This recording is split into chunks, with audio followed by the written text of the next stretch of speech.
F-R-I-P-P.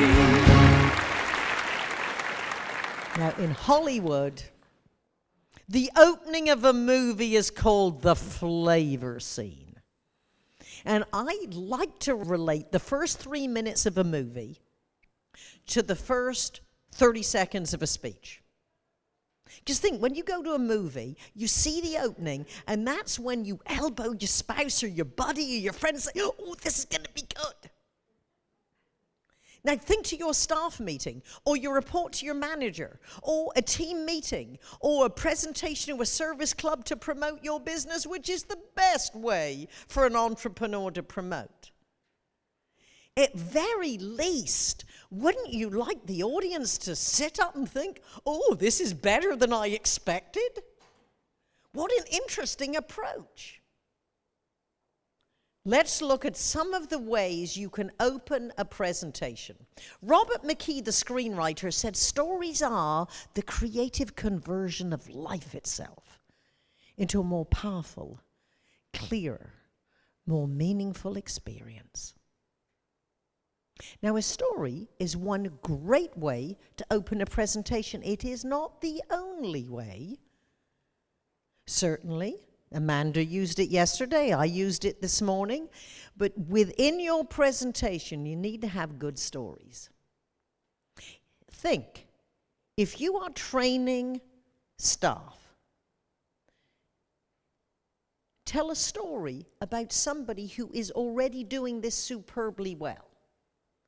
Because we remember what we see. And when you hear a story, you see your version of that story.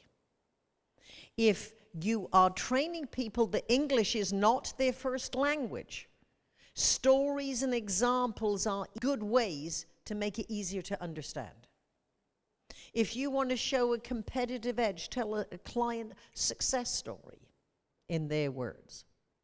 Now, another great way of how you open a presentation could be an interesting statistic or a little-known fact.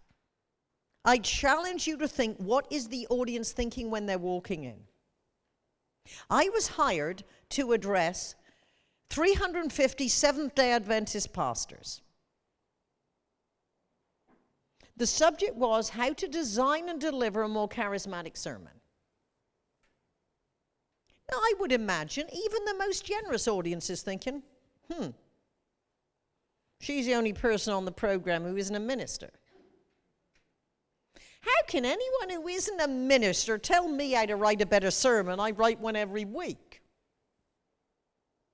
I bet she isn't even a Seventh-day Adventist, which of course I'm not. But you see, this is what the audience is thinking. Now, if ever you have an audience that you think, how does she know? How does he know about this? Start your presentation with an interesting statistic from their world, not yours, that they don't know.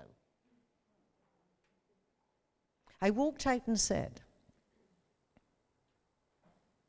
465 times in the Bible, it said it came to pass. It did not say it came to stay. And unless your sermon is well constructed, artfully crafted, and charismatically delivered, it will not come to stay.